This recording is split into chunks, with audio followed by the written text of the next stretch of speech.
El ser humano, a diferencia de los demás seres vivos que habitan en el planeta Tierra, ha alcanzado niveles de desarrollo bastante elevados que lo convierten en la especie dominante del planeta.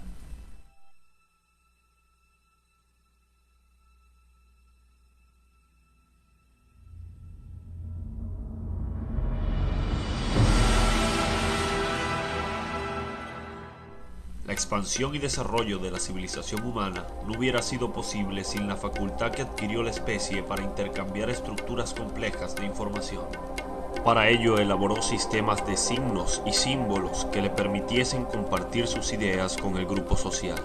Estos sistemas son los que constituyen el lenguaje, que en resumidas es la capacidad del ser humano para comunicarse mediante un sistema de signos y corresponde a una capacidad o facultad extremadamente desarrollada en nuestra especie. Además es un sistema de comunicación más especializado que los de otras especies animales, a la vez fisiológico y psíquico, que pertenece tanto al dominio individual como al social y que nos capacita para abstraer, conceptualizar y comunicar. Para comunicarse, los individuos hacen uso de diferentes tipos de lenguaje.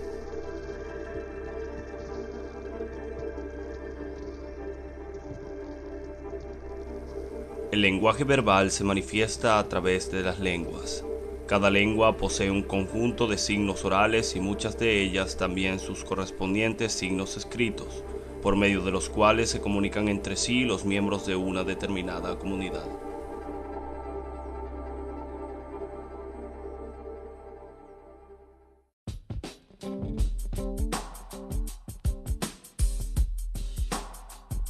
En este tipo de lenguaje, las señales son producidas vocalmente y recibidas a través del oído. El empleo de la voz como medio de comunicación produce importantes efectos, pues las vibraciones de la voz son capaces de conmover y de emocionar a toda una audiencia.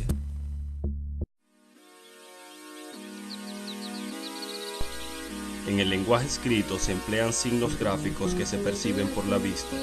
Aparte de las letras que representan los sonidos, existen otros signos gráficos que sustituyen pausas, entonaciones y énfasis. La escritura permite afinar el mensaje y en consecuencia incrementa las posibilidades de estructurar un contenido.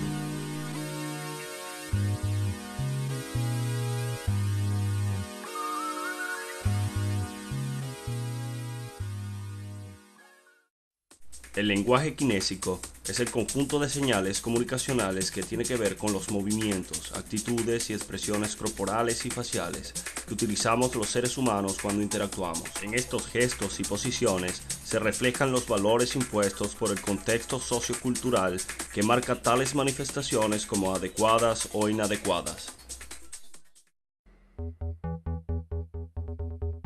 Nuestra especie ha creado imágenes o representaciones gráficas que se conocen como iconos y símbolos. Todas estas diversas manifestaciones han dado lugar a que se hable de muchos lenguajes, el lenguaje de la música, de la matemática, de la informática, entre otros. En el campo publicitario, artístico y audiovisual son tanto utilizados como desarrollados constantemente.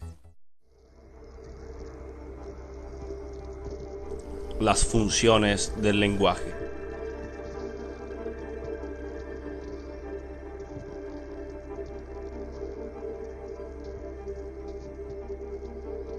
La función representativa se usa cuando pretendemos meramente transmitir una información, sin hacer valoraciones. Es la función característica de la exposición del conocimiento y libre de subjetividad.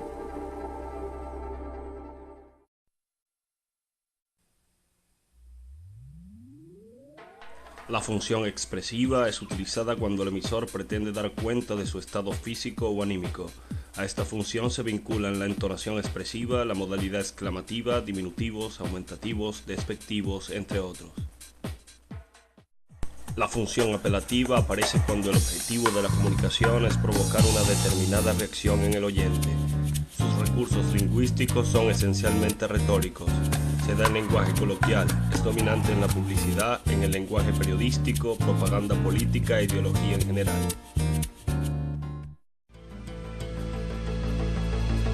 La usamos para comprobar que la comunicación es físicamente posible. Su su contenido informativo es nulo o escaso. No se pretende intercambiar información, sino mostrar la buena disposición mutua.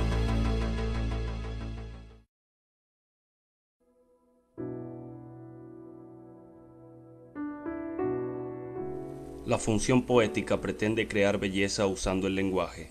Es la función principal en poemas, novelas, obras de teatro y canciones. No es exclusiva de la literatura, también se da en expresiones coloquiales y en el lenguaje publicitario.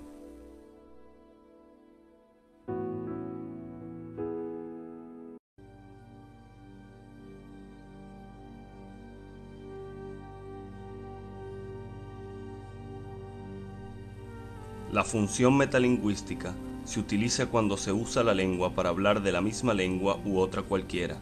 Esta función se centra en el código, es decir, en la lengua respectiva de la que se hable.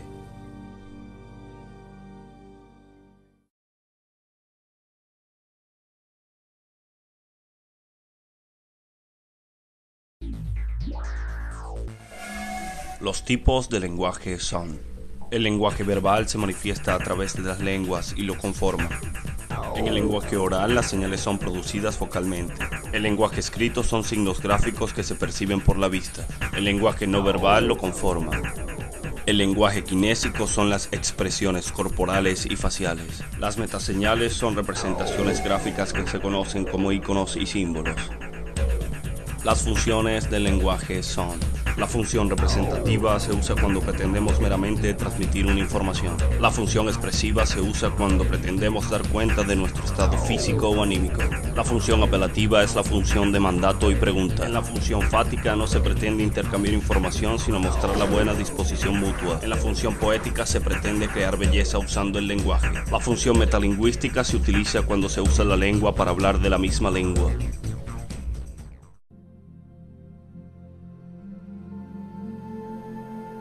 La interacción humana debe su existencia al lenguaje. Esta capacidad de nuestra especie ha permitido el desarrollo de la civilización y ha incluso sobrepasado los límites de la atmósfera terrestre.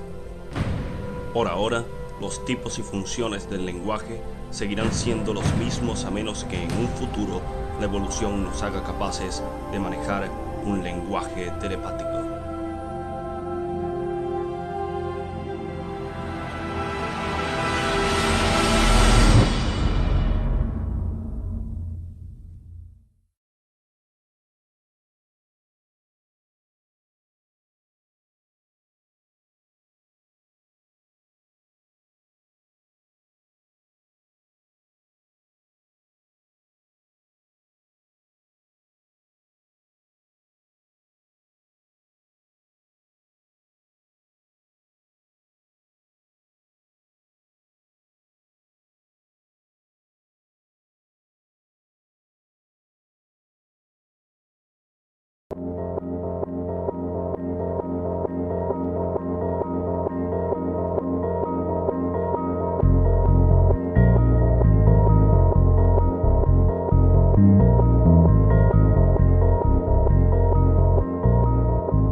Apenas nace un bebé, se inicia un proceso que por natural y universal todos damos por hecho, el desarrollo de la comunicación y del lenguaje. ¿Nos hemos preguntado alguna vez cuál es ese proceso? ¿Cómo aprendemos a estructurar las palabras y las frases? ¿Y cuál es el papel de los adultos en el desarrollo de esa habilidad? En definitiva, ¿nos hemos preguntado alguna vez qué es lo que nos hace hablar? El lenguaje es una de las funciones más cercanas y familiares. Cotidianamente, lo usamos para comunicarnos con los demás y con nosotros mismos. Nos ayuda a reflexionar y solucionar problemas en nuestras vidas. Aunque lo usamos de manera muy espontánea, no somos conscientes de la complejidad de los procesos que estamos realizando al mismo tiempo que lo usamos. El lenguaje, por ser una de las características esenciales de los seres humanos, ha sido estudiado por diversas disciplinas, tales como la antropología, la sociología, la lingüística o la psicología, quienes abordaron su estudio desde diferentes perspectivas. Podríamos definir al lenguaje como un sistema de signos que comunica pensamientos, emociones e intenciones. ¿Cómo explicar el desarrollo del lenguaje en el niño? ¿Se aprende a hablar o venimos con cierta predisposición innata?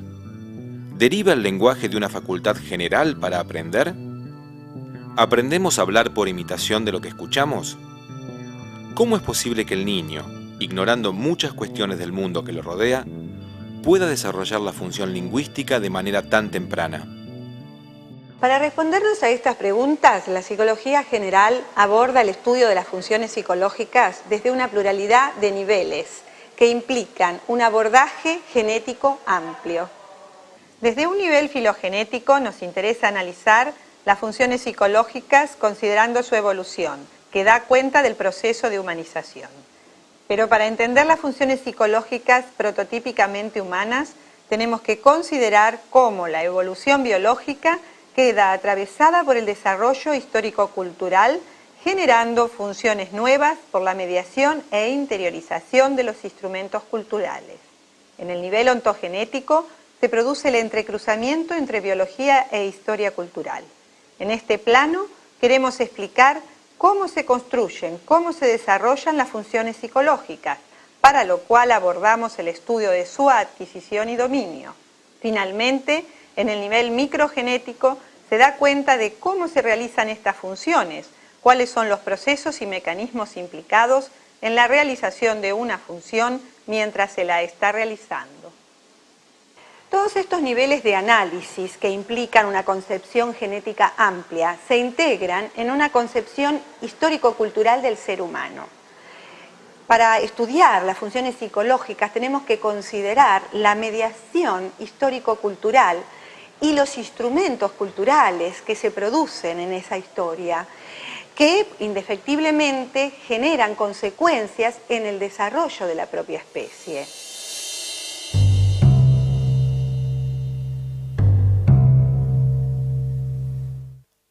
Una de las explicaciones más simples acerca de la adquisición del lenguaje se la debemos al filósofo medieval San Agustín, quien sobre la base de sus propios recuerdos infantiles sostuvo que mientras los adultos nombraban y miraban las cosas, él miraba y recordaba el nombre pronunciado por los adultos.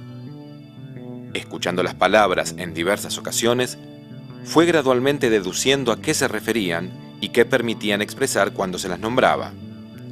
Este enfoque prevaleció durante mucho tiempo.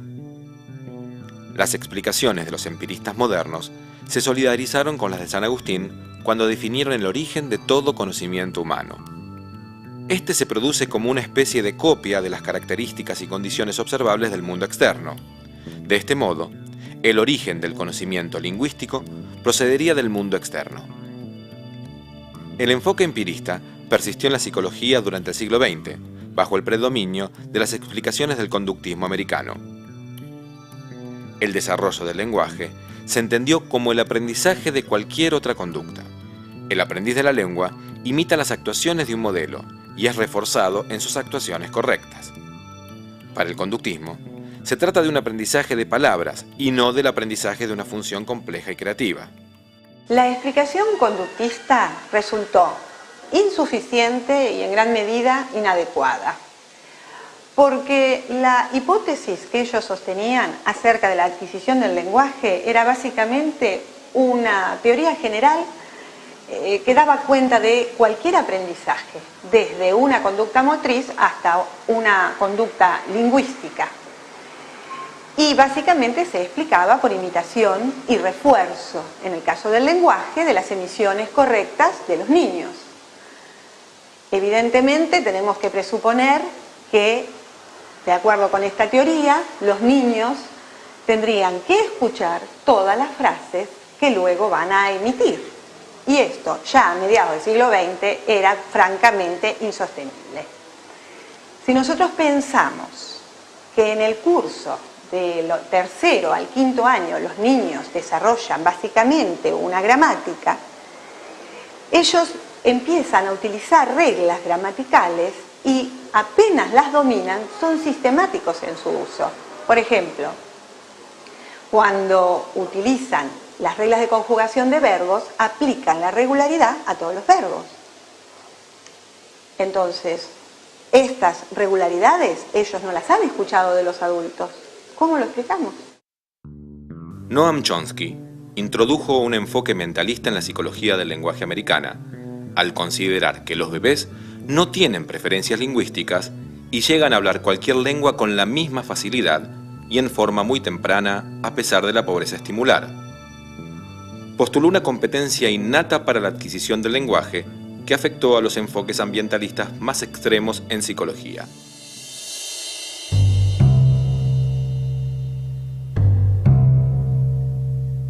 Bueno, para Chomsky el lenguaje es una estructura cognitiva, es decir, es un código mental, es un tipo de conocimiento que caracteriza a los seres humanos y que se hereda, viene en el programa genético y está en la mente y de ahí no puede salir.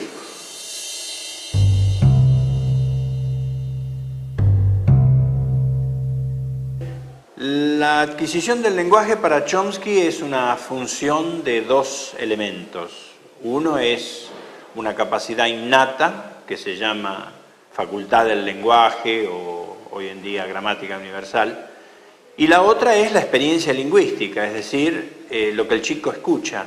Si el chico escucha inglés, va a aprender inglés, si escucha español, va a aprender español. Es decir, que es muy importante el lenguaje que el chico escucha, porque ese lenguaje es lo que acciona sobre la capacidad innata y fija parámetros de variación.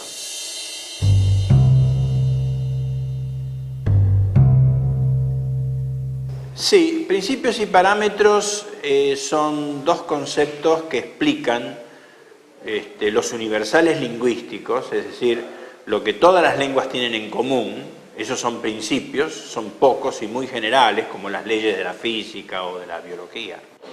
Y los parámetros que explican o describen las diferencias entre las lenguas, y son todos binarios. Es decir, que el chico en realidad no aprende o adquiere una lengua, porque ya la tiene. Lo único que tiene que hacer es elegirla, mediante la fijación de parámetros. Un ejemplo puede ser el sujeto obligatorio. En inglés, por ejemplo, toda oración tiene que tener sujeto. En cambio, en castellano, el sujeto muy a menudo se omite. Esa es una variación paramétrica. El chico sabe que en su lengua va a tener sujeto. Lo que no sabe es si va a ser obligatorio en todas las oraciones o si a veces lo puede omitir. Eso depende de la lengua que escuche.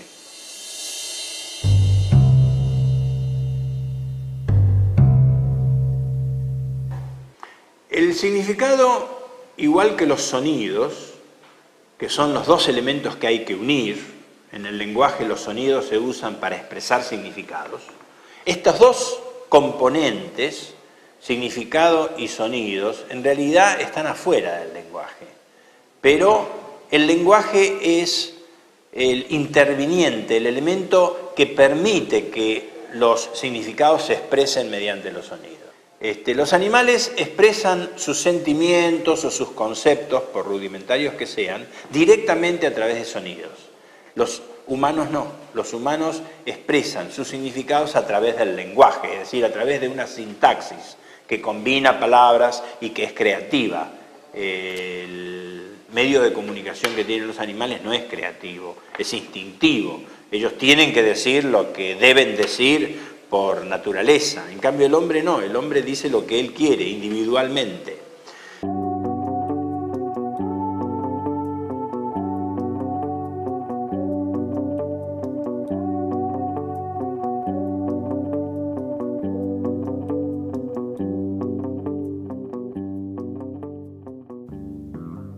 Durante la década de 1920, emergen en la psicología la teoría psicogenética de Jean Piaget y la teoría sociocultural de Lev Vygotsky. Piaget está interesado en investigar cómo se construyen las estructuras cognoscitivas en el desarrollo.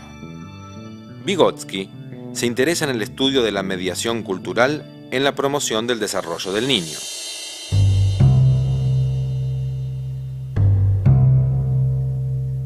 Vygotsky entiende la génesis del lenguaje a partir de su origen social en las prácticas intersubjetivas.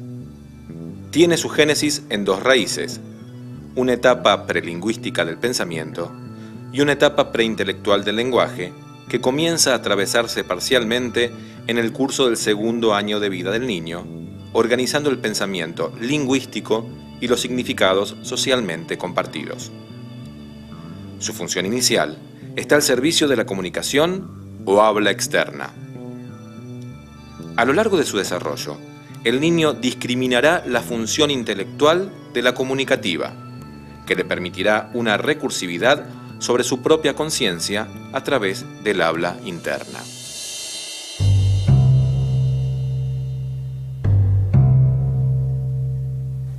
En el final del desarrollo sensorio-motor, emerge una capacidad general, la función semiótica, que posibilitará la reconstrucción, en un nuevo estadio de desarrollo, de los logros construidos por la inteligencia práctica. La función semiótica permite representar un objeto ausente, un significado, por medio de un significante diferenciado que solo sirve para esa representación. La misma se expresa en la imitación diferida, el juego simbólico, la imagen mental, el dibujo y el lenguaje. El lenguaje, como construcción social colectiva existente, es incorporado por el niño sobre la base de una función semiótica que ya se ha construido y que, a lo largo del desarrollo, potenciará el poder del pensamiento.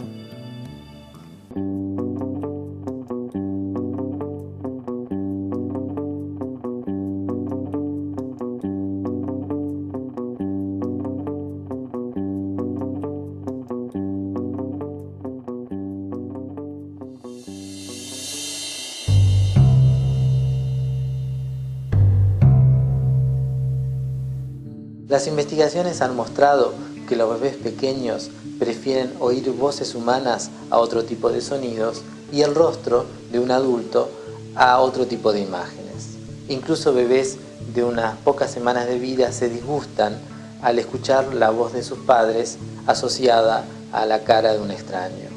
Hasta hace poco se creía que los bebés al nacer eran solo un puñado de reflejos, pero hoy sabemos que para que la adquisición del lenguaje tenga lugar, son necesarias capacidades perceptivas, motrices, afectivas y comunicativas. En el amamantamiento, vemos que el reflejo de succión, el reflejo de deglución y el de búsqueda constituyen un sistema de contacto inicial con la madre, en el cual rápidamente se incluirán las miradas y la voz de la madre, alternando con los ritmos de mamada. En esta interacción temprana, la mamá irá sosteniendo y guiando al bebé en el control atencional para la alimentación y la interacción social.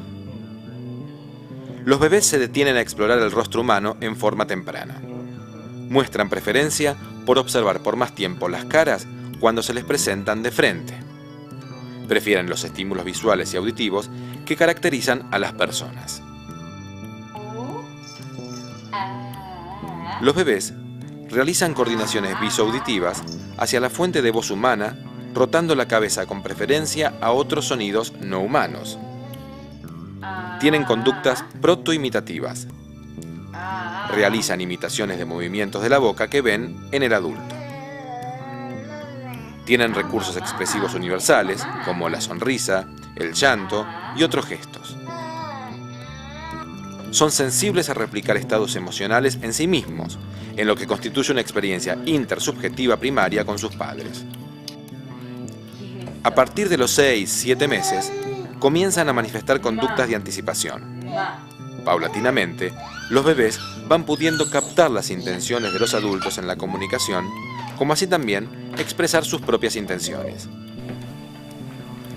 Entre los 4 y 8 meses, van mostrando en forma creciente que son capaces de compartir, en la interacción, su interés por los objetos del mundo. Ahora, las interacciones comienzan a enriquecerse incluyendo los objetos, no solo para poseerlos, sino también para compartir como tema de la interacción con su madre. Este proceso se llama triangulación. Entre los 8 y 12 meses aparecen las primeras conductas de comunicación intencional, los protoimperativos y los protodeclarativos. En las conductas gestuales protoimperativas, el bebé emplea al adulto para obtener determinados objetos. El bebé es capaz de crear en el otro intenciones nuevas al pedir ser levantado o bien pedir un objeto. Esconde la voz.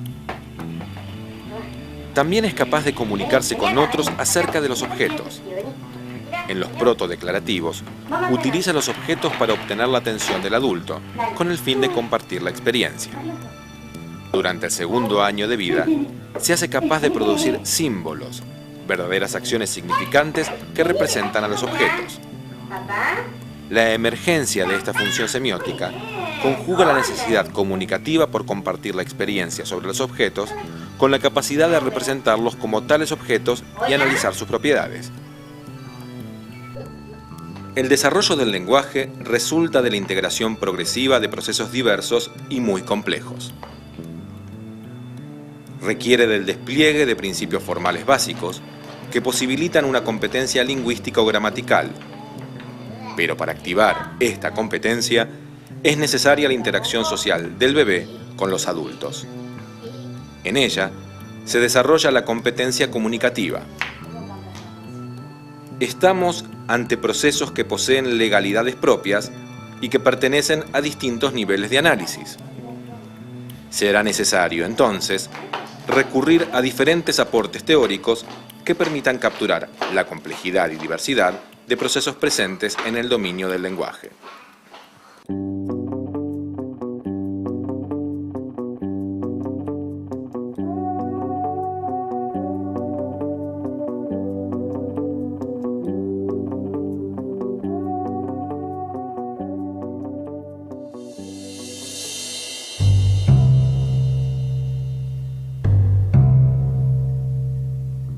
Si nacemos con competencias innatas, inscriptos en nuestro genoma, ellas deben haberse seleccionado a lo largo de la evolución.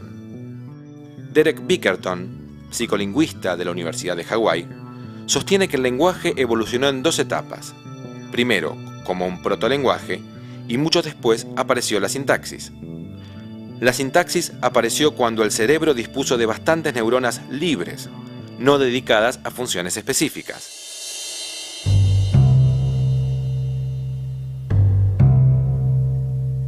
Digamos, no existe al momento ninguna teoría seria que pueda reemplazar a la idea de que el lenguaje es producto de la selección natural, ¿sí? Hay otras maneras de que uno pueda arriesgarse a pensar en el origen del lenguaje, pero que definitivamente no son muy serias. O sea, el lenguaje es un rasgo sumamente complejo, elaborado y con un diseño particular que ajusta perfectamente para cumplir funciones específicas.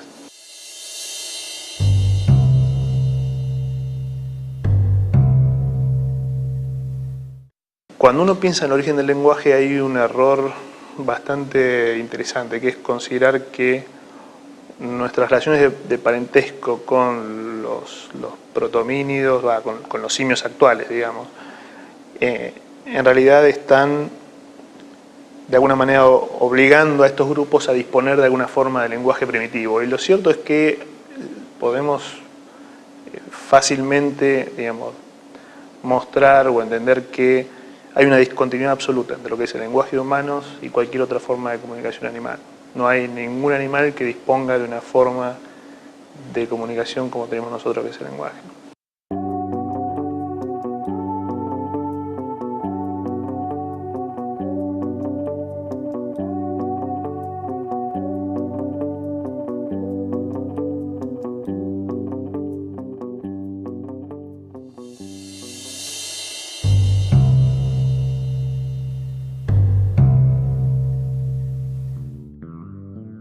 El cerebro humano es producto de una larga y compleja selección natural. Sabemos que independientemente de cuánto se les hable o se les instruya a los niños, estos desarrollan habilidades lingüísticas cuyo orden y patrón son predecibles. Los estudios de neuropsicología nos permiten comprender algunos de los secretos del cerebro humano.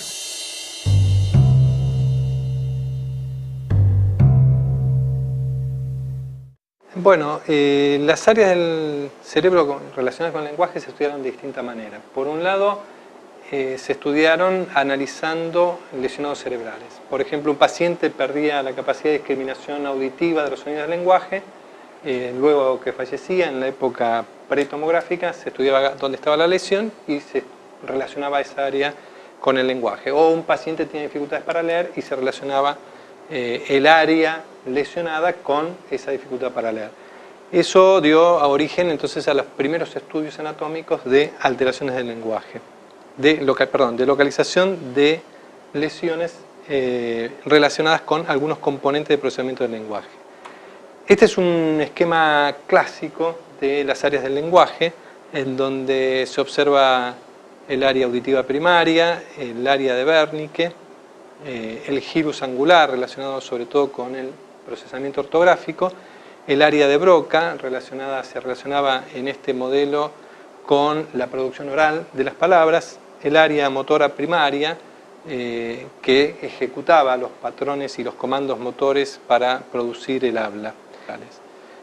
Con el estudio tomográfico ya a fines del siglo pasado, del siglo XX, se agregaron algunas áreas, el área motora suplementaria que no se había identificado en los modelos clásicos y también, acá no se ve en el esquema, la lesión de los núcleos subcorticales también produce alteraciones en el lenguaje, por lo tanto son áreas que se consideran relacionadas con el lenguaje.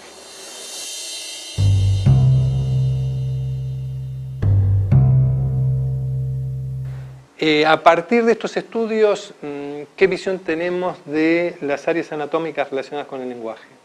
En primer lugar, que según la tarea, leer una palabra, escuchar una palabra, pronunciar una palabra o buscar una palabra relacionada semánticamente, según la tarea son distintas las áreas corticales que participan. En parte esto se intuía de los estudios con lesionados cerebrales, pero ahora lo podemos observar en sujetos normales, es decir, no sujetos lesionados, sino sujetos normales y en tareas de tipo fisiológica, normales.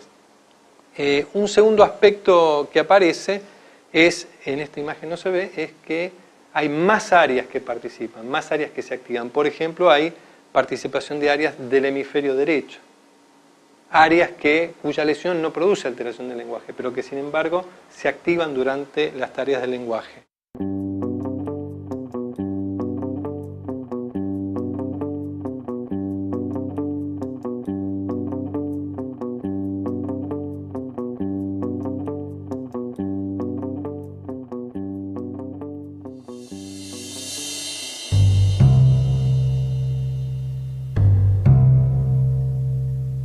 El psicólogo norteamericano Jerome Bruner, de la Universidad de Harvard, se ha interesado por el estudio de las interacciones de los niños con adultos en escenarios cotidianos.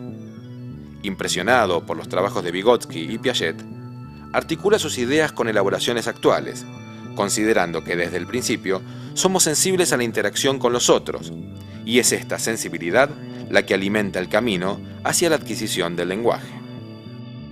Las interacciones tempranas poseen ciertas propiedades que ayudan al niño a entrar en el lenguaje. Su modelo se llama Sistema de Soporte o Apoyo para la Adquisición del Lenguaje.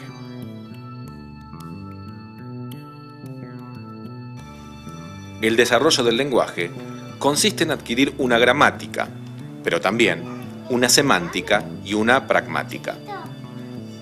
Brunner investiga cómo los niños pequeños usan el lenguaje de manera eficaz para comunicarse, aunque sus emisiones no logren la pericia de un hablante experto. En las interacciones cotidianas se organizarán las matrices semióticas que permitirán al niño dominar progresivamente las formas lingüísticas para transmitir y comprender los significados y las intenciones, como así también los efectos que quiera producir en los otros con el lenguaje. Según Brunner, el niño cuenta con una dotación de facultades originales que le permiten usar el contexto. Desde el comienzo, el niño es un ser activo, coordina acciones dirigidas a un objetivo, combina medios y fines.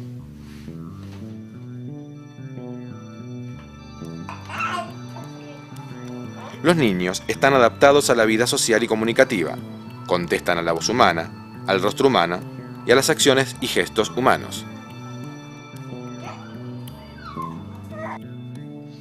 Las acciones del bebé muestran un alto grado de orden.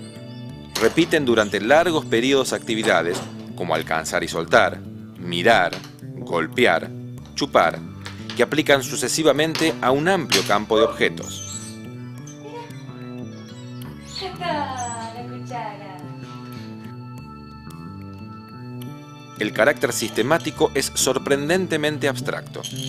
Las acciones parecen tener reglas abstractas para sus relaciones con el espacio, el tiempo y la causalidad.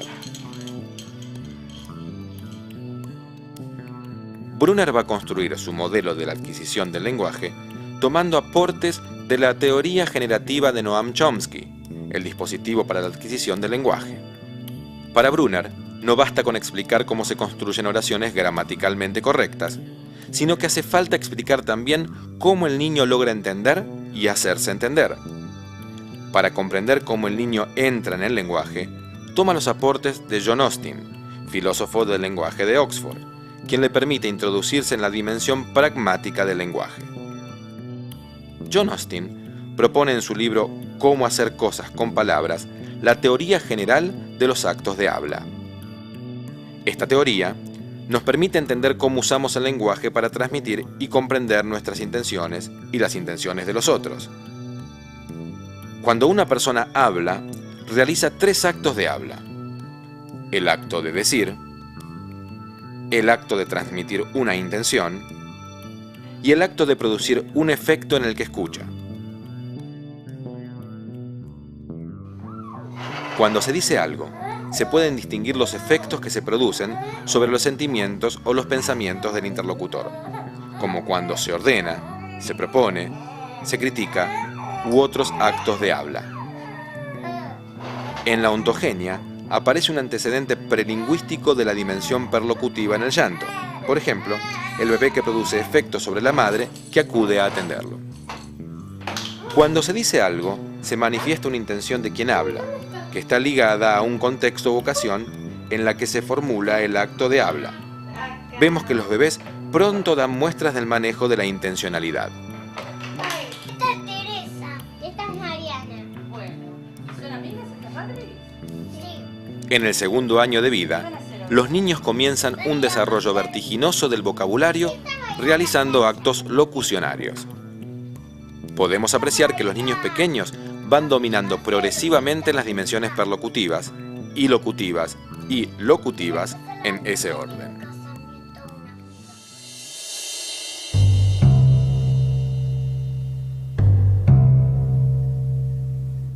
El formato es una particular forma de interacción que se lleva a cabo entre el adulto y el bebé y que sirve para organizar experiencias.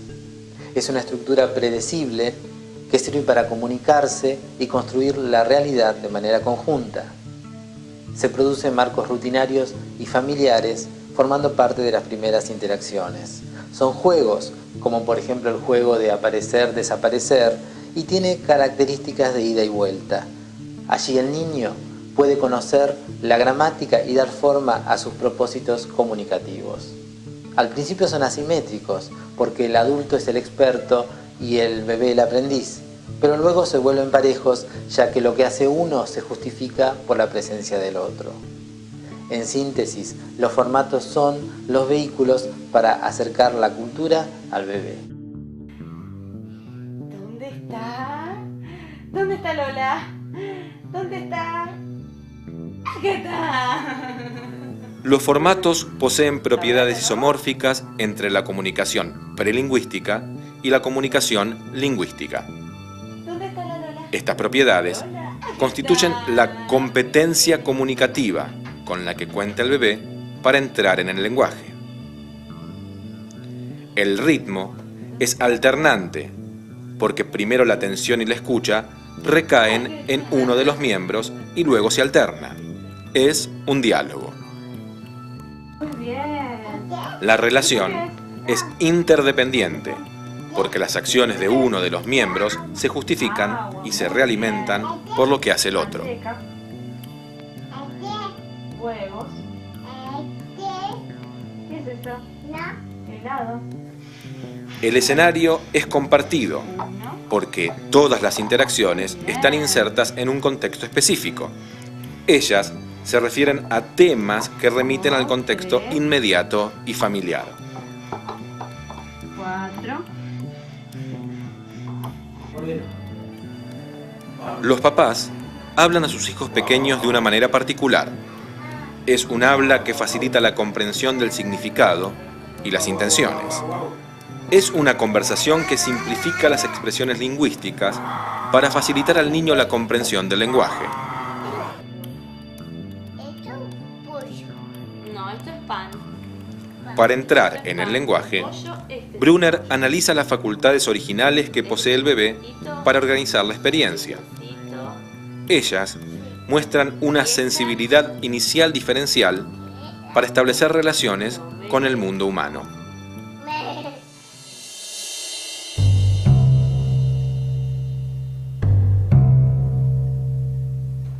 ¡Ay, estamos galanas! ¡Coquetas preciosas! ¡Miren mis zapatos negros! Las habilidades comunicativas que se van dominando en los formatos se generalizan y también se convencionalizan atravesando el propio lenguaje para adquirir las formas propias de la cultura en que está inserto el niño. El lenguaje es un proceso psicológico sumamente complejo que resulta de la interacción de diversos procesos psicológicos. A lo largo del siglo XX se desarrollaron hipótesis que enfatizaban algunas los aspectos innatos, otras los aspectos adquiridos. Pero plantear los términos innatismo o adquisición para dar cuenta de la adquisición del lenguaje es plantear mal el problema. ¿Por qué? Porque cualquier predisposición genética implica interacción con el ambiente. Por lo tanto, la pregunta pertinente es tratar de dar cuenta cuál es ese ambiente.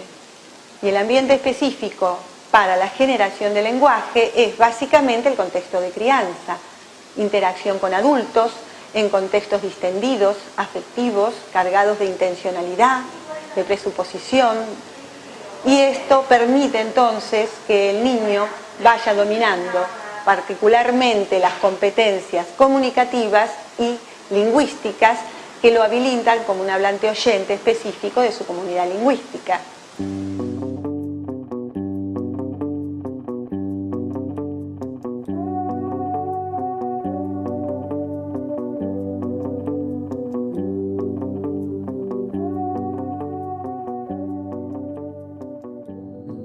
Como hemos podido apreciar, el ser humano posee, además de dispositivos y capacidades de carácter biológico, una historia sociocultural que se entrelaza con ellos y que actúa a través de los adultos.